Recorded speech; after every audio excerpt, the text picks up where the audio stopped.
If a game for everyone is a game for no one, then Marathon is not for everyone. Marathon does not hold your hand. Marathon tells you no one is your friend, then gives you an achievement called This is Marathon when you get rocked by someone on sight as your first player interaction. Marathon is a game where you will experience feelings of paranoia, isolation, anxiety, and violence. Violence is an emotion now. Get with the times. I've written about 12 pages on why I think Marathon is f***ing rad, and I'm about to make it your problem. You saw the runtime and clicked on this video, not me. But before I can tell you why I think anyone should care about this game, I want to give a shout out to my supporters on Patreon, currently on screen. These folks go above and beyond to support the channel, and I am very grateful to them. It's never required, but always appreciated. Thank you. Hello, hello, and welcome to a marathon thing. I know some look forward to it, so there it is. It's silly, but I feel it's necessary to list my credentials. I've played the original Marathon games and gotten deep into the lore. I grew up playing Halo, and there's a video about that on this very channel. I've played 6,500 hours of Destiny 1 and 2 on various platforms through thick and very thin alike. I've been following Bungie for a long while, and I've loved all of their stuff, so it was with great dismay that I learned that Marathon was an extraction shooter. It was not only PvP, but a flavor of PvP where the very point, by my reckoning, was admittedly pretty toxic, killing people to take their shit. But at the same time, I learned that it looked like nothing else. Background footage is now the cinematic short. It still looks like nothing else. Especially with the DLSS 5 crap going on right now, I'm just saying it's got style. And style is in low supply these days. Quick side note, I'm completely aware of the stolen art controversy. It was settled. The artist is credited in-game, and Bungie, though they unfortunately have a history of this happening, also has a history of making it right. Moving on. You're now seeing Destiny 2, a game from 2017, plus a lighting engine upgrade somewhere along the line, and I also want you to listen to Destiny 2 for a moment, because I'll be making a point about that later.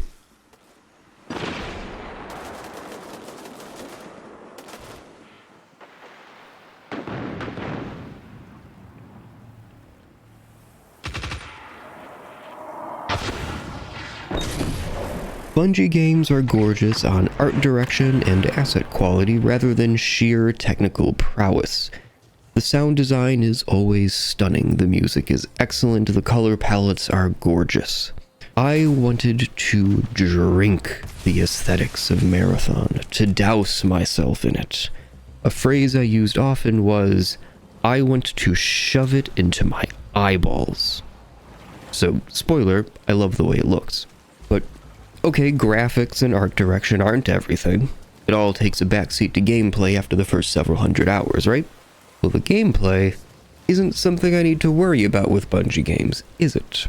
If you're nerdy enough to be watching this video, you've probably heard the poor Destiny player extol the superlative quality of Destiny's gunplay, myself included. But when you ask them why it feels so much better than any other FPS, they stare at you like a deer in headlights. Again, myself included. Dramatic turn to camera 1. Hello, friend that just did that to me recently. This is my attempt to finally answer that question. And there's a lot that goes into it, so let's begin. Reason 1. The controls are good. I feel as though this should be a given at the AAA level, but it's often still not, especially in a subgenre where most of the games have the thick patina of jank that comes from being indie milsims. Now, controls have really come a long way across the board since the PS1 in the 90s, trust me, I was there, and I'm not blind to the improvements that have been made, but you know how games often feel a little stiff? If you're on controller, the look acceleration is just god-awful and makes aiming at anything a chore, or the mouse sensitivity slider bottoms out at Mach 3, which is better than the Mach 28 of the default, but come on. Or maybe it's not that the game is dropping your inputs exactly, there's just these little animation delays to everything, so you keep pressing the button at the wrong time and then you gotta press it again. Bungie games do not have these problems. Bungie figured out joysticks with their first shot at it in 2001, and they've been iterating on it ever since. It is incredible how intuitive and usable it can be. If you're good.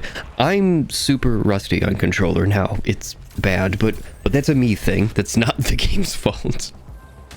And as for mouse, Destiny 2 is the game that I learned mouse and keyboard on. Mouse input is usually pretty good these days, so Bungie games are less of a standout here, but I mean, it's great. It doesn't do any weird sensitivity scaling, it's just mouse in, rotational change out. Settings are comprehensive and allow you to set reasonable sensitivities. It is what you want. Perfect. No further comment. Benefiting both input methods, Bungie strongly favors the use of buffered inputs, which is when you can press a key before the input is allowed, but holding it down activates it first frame. Hold interact as you walk up to the objective, hold the ability button to get it on cooldown, whatever. Buffered inputs just make things feel a little cleaner to interact with. It's like Coyote Time, but on the leading edge rather than trailing. Marathon also just isn't a milsim. You don't have 8 different stances to worry about. You're either standing or crouched, and that's it. It makes the whole game easier to interact with. And this ethos continues to the UI, which has gotten a lot of flack for being a lot, which it is, kinda, but you get used to it pretty quickly. The sort order of items is very consistent. The icon in the upper left is the category, color is the rarity, and the icon itself, well, you learn to recognize the ones you care about over time. I also think the UX is really smart, but I'll talk about that in a moment. So that's reason 1. The way in which the software handles your inputs is uncommonly refined, and that feels good. Reason 2. You are a physical object. You know how you feel kind of floaty in Call of Duty games, no matter how loudly they play the footstep noises or how hard they shake the camera? That is not how a Bungie game feels. The player entity in Bungie games is less of a slot car tracking level geometry and more of a bunch of physics impulses bouncing off of stuff. You won't notice it at first. Okay, the really generous mantle that actually I'm pretty sure reaches over your head might stand out, but Marathon kinda has parkour. Now, it's not wall running or jumping, but the way you conserve and build momentum in Marathon is more nuanced than you're used to, and you'll start making these small movement optimizations that you just don't in other games. Landing with enough speed on slopes or ledges means you'll slide slightly, just for a couple frames as you gain your footing. Intentionally landing on a downward slope and immediately jumping can give you a forward boost from adding together the forces of you sliding and jumping off an angled surface at the same time. Crouching in midair pulls your legs up, letting you clear slightly taller things for a smaller drop in your momentum than if you had to mantle up an inch or so. And through all of this, it's doing it with a visible pair of legs beneath your camera, rich with detailed animation and a really impressive inverse kinematics setup to drive it. And this is just a thing Bungie has been doing since Halo 2 in 2004, people. It's been 22 years, and first-person view models crafted with love still aren't industry standard. It blows my mind every time I catch a glimpse of my knee or foot in a Bungie game, and it's just so cool. Oh yeah, you cast an accurate shadow in this game too. That's still somehow not a given in this age of ray tracing? I know these things do exist in various other modern games, or Skyrim with the right mods. My point is that Bungie has been refining these techniques for 22 years, while everyone else is kinda just getting started. Another fun Bungie quirk is that they usually push their crosshair 2/3 down the screen. This both minimizes the typically pretty information-free zone at the bottom of the screen and encourages the player to look up slightly, so Bungie can show off their reliably beautiful skyboxes. In Marathon, the reticle is dead center, and I cannot find an option to lower it.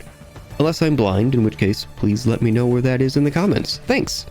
I would love to know the decision behind reversing course on the lowered crosshair, because that's something they really stuck to their guns on ever since Halo 2. And talking about the reticle is an okay segue into reason 3, gunplay. There's a lot that goes into the Bungie theory of first-person shooter sandbox design, from the unfairly memed 30 seconds of fun to their concept of verbs, to the way they carve out a cozy little niche for every gun they make. Marathon has a number of weapons, but the sort of core set of primary weapons is around 20 guns, depending on how you want to define things, but around there. The exact number doesn't matter. Each gun exists within an archetype, like SMG, precision rifle, pistol, that kind of thing. Within an archetype, each one has its own little space defined by its effective range, crit multiplier, rate of fire, recoil tendencies, ammo type, how quickly it goes into ADS, how its projectiles work. The V22 Vault Thrower is the only gun that doesn't have increased headshot damage, and its tracking rounds make it an interesting option for hipfire. Its Volt ammo means it's especially effective against enemy shields, something of a mechanical throwback to Halo. The Bully is also an SMG, but it uses heavy ammo and rewards precision, while being fairly forgiving and having a rather high aim assist. Yeah, if you're new to Bungie games, they have aim assist even on mouse and keyboard. It's significantly less powerful in mouse and keyboard, but it's there, and it's the other big thing that really makes Bungie's gameplay stand out. It's why every gun feels like it points right where you want it. Before you get your elitism all bunched up, this is the most over-engineered aim assist system in gaming, and Bungie fine-tunes exactly how it works for each gun individually. There are multiple cones being cast out for each bullet to determine if your shot should land or not, and this is treated as a balancing lever for each gun. I tend to favor guns with high aim assist, because I'm bad, but those guns never have the fastest optimal TTK. Instead, they're reliable and a little forgiving. I was a Mida multi-tool main in Destiny, can you tell? Every gun in Marathon feels different to use, and it's that kind of depth that really excites me, frankly. But I'm going to go into the build crafting stuff in a little bit, so stick with me.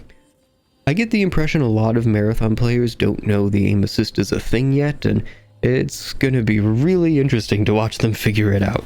It's right here on the screen, like, they're not even hiding it this time like they did in Destiny 2. Reason 4. Bungie Polish. So a few days after launch, I saw that Marathon wasn't crashing and burning. Hey, there was always a chance. And I decided that I was gonna see if I could stomach it being an extraction shooter. So I did my research. I spent a lot of time looking at reviews of the genre and a bunch of games in it, trying to get a feel for the general flavor. I had played a couple single-player ones very casually, but I decided to do my hands-on research with several hours of Incursion Red River, which is very much intending to be a single-player Tarkov-like.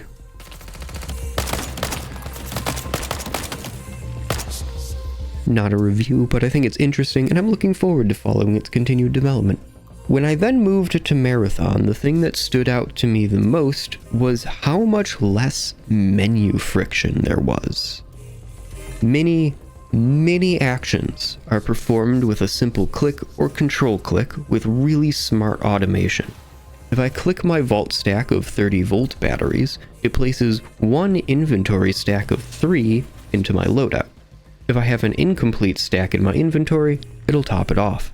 Your inventory will auto-Tetris itself, and it's so much nicer than doing it manually. I get the appeal, but sometimes it gets too fiddly, man. Very few interactions need to be drag and dropped, and it always feels like a drag when they do.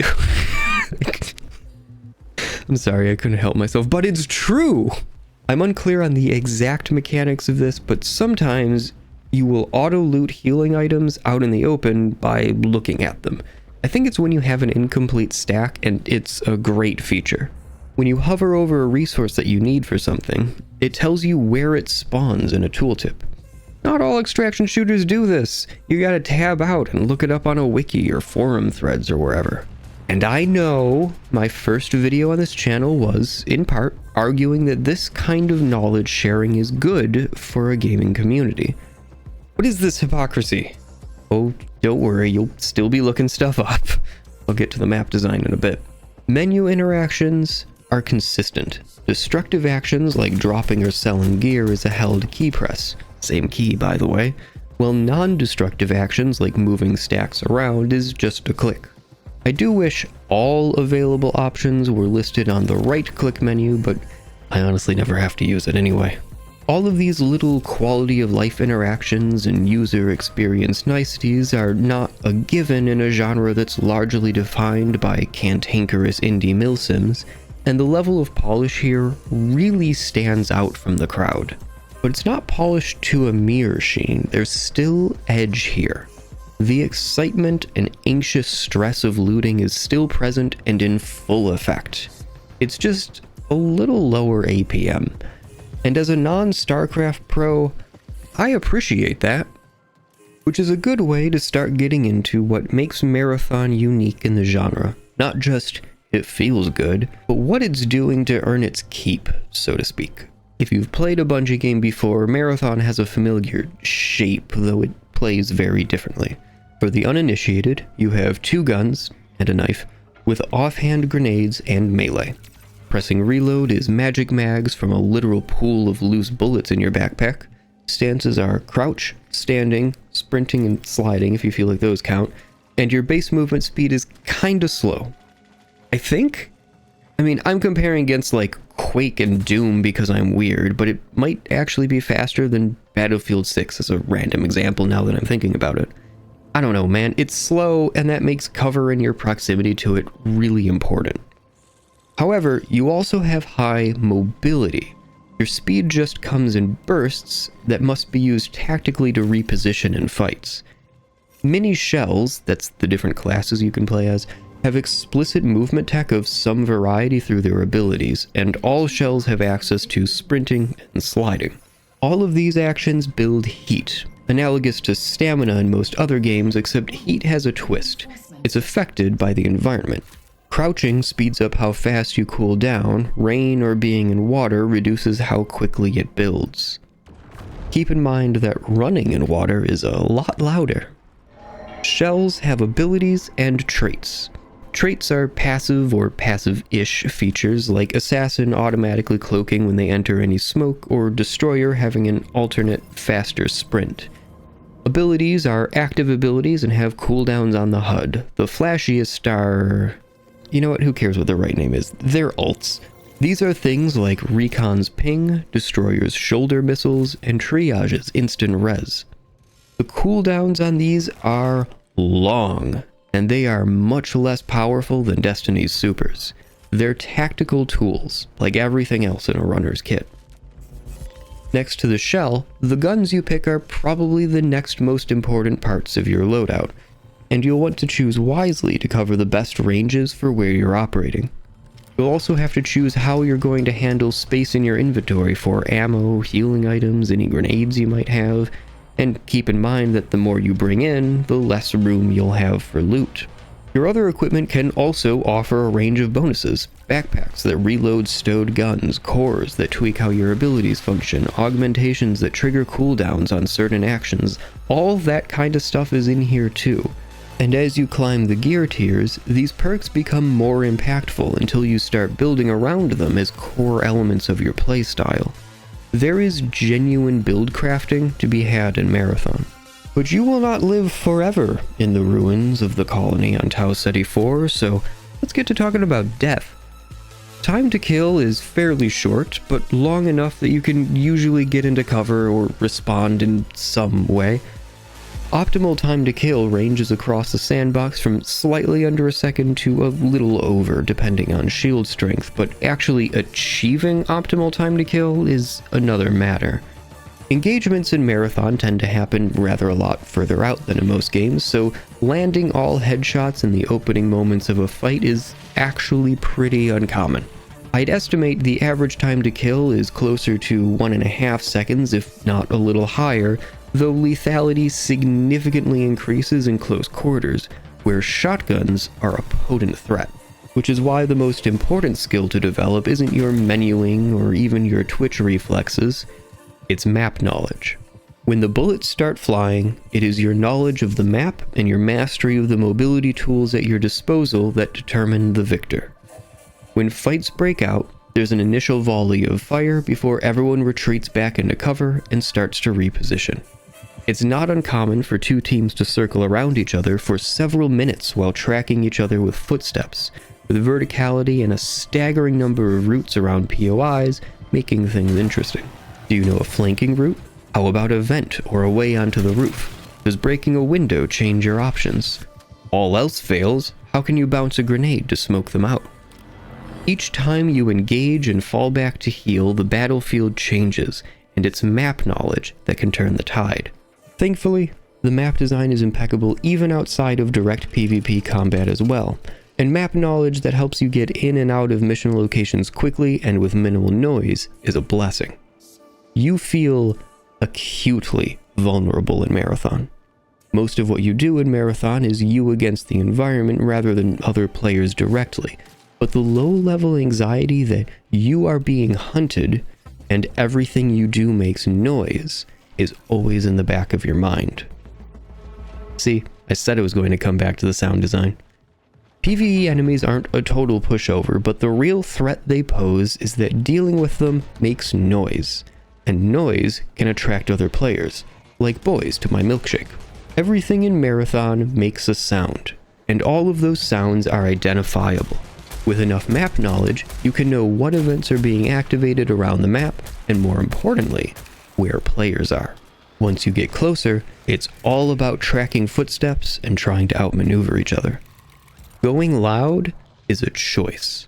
Sometimes that choice is forced by two runners turning a corner directly into each other, but it's often very deliberate. Coming up behind another team and being the third party is always a juicy proposition when you hear gunfire on the horizon. Then again, sometimes you're the one with your back to a hidden enemy. Bungie has nailed the extraction shooter vibe. You are the hunter, but you are also the hunted. But it's not just that PvE makes noise and attracts PvP. Were it so easy. As I'm writing this, the game's 4th map has just released.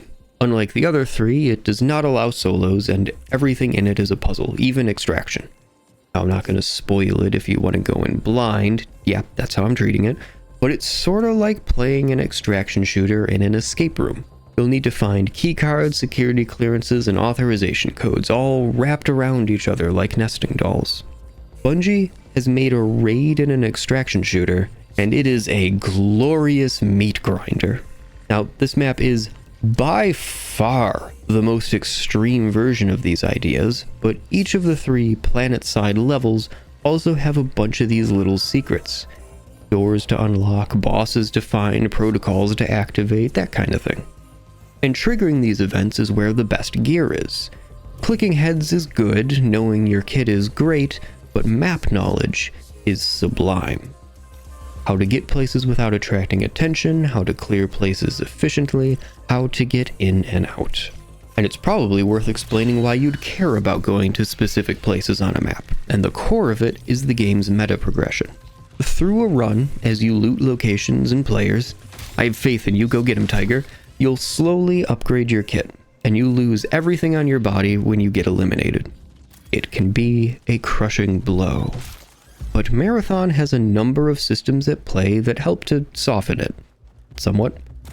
Between runs, you can deposit your loot in the vault for later use. A lot of what you'll deposit will be currencies for the various factions, which are used to unlock perks on the faction trees, which unlock gear for purchase as you level up the factions by completing contracts for them in run.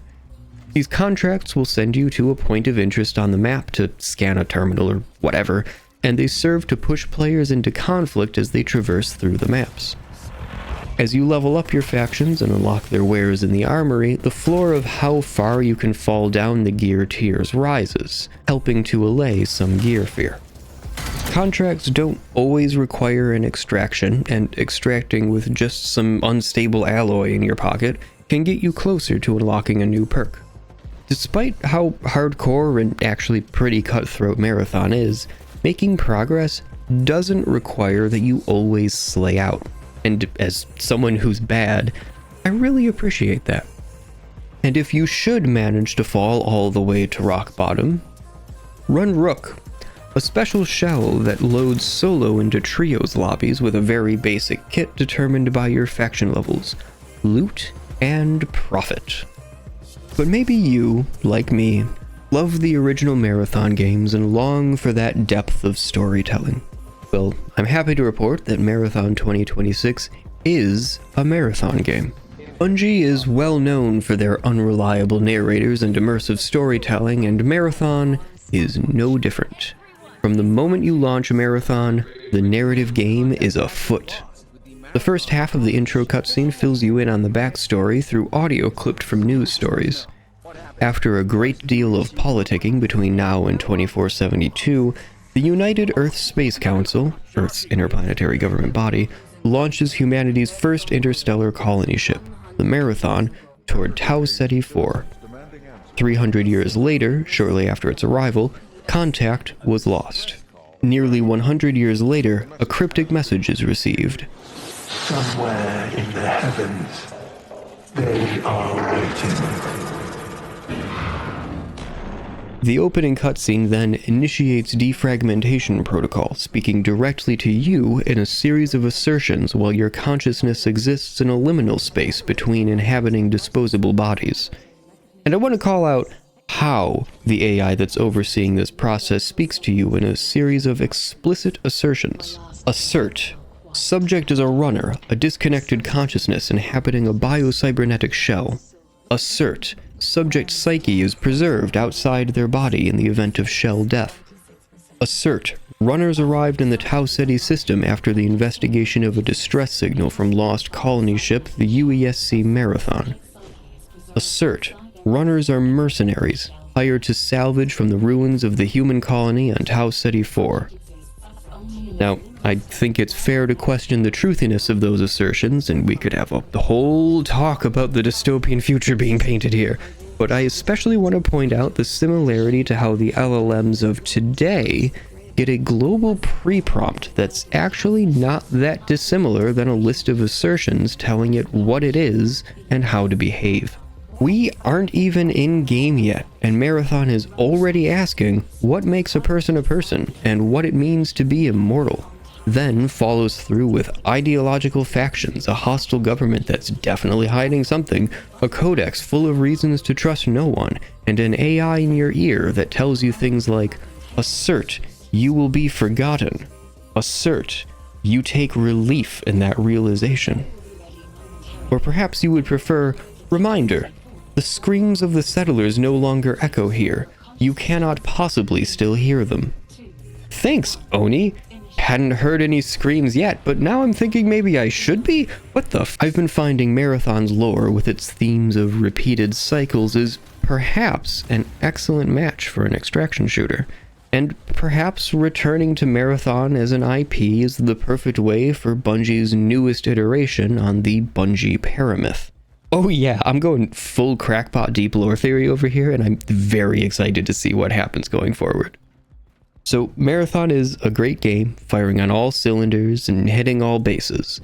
But it's a modern game, which means it's live service. So what does that live service support look like for Marathon? Well, as a benefit of not rushing this review to market and instead taking my time with it, I've had an opportunity to see how Bungie is shaping their post-release support of the game. Within just a couple weeks of launch, they've added a duos queue based on feedback in a testing mode, and there's a ranked mode being tested in preparation for Season 1. We never saw anything like a public test in Destiny, so that's really cool to see. Bungie has put out several patches of balance adjustments, and they haven't all gone down perfectly, but Bungie's reaction and correction to those changes that were received negatively has been fairly swift. These changes have been made with a ton of developer communication, which is, again, a really welcome change from Destiny. I tell you what, it just generally seems like Bungie is kind of doing this one right. You love to see it.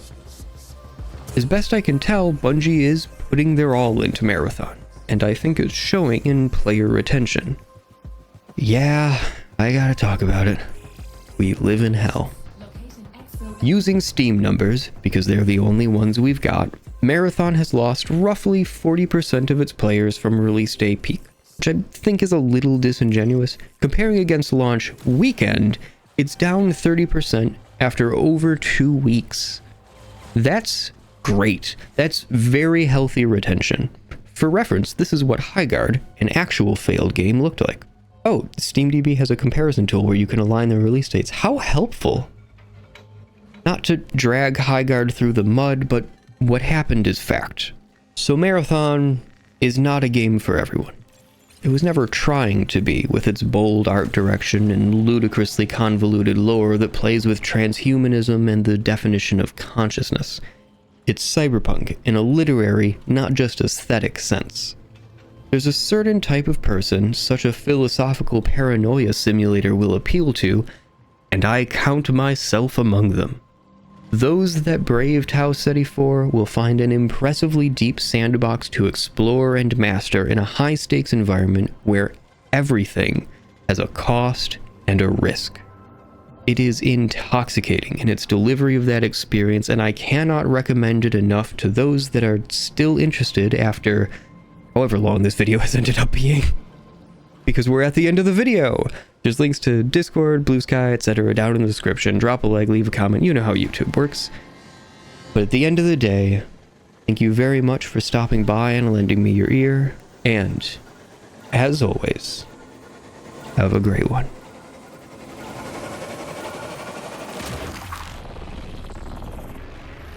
Boom, I punched my mic, damn it. God damn it.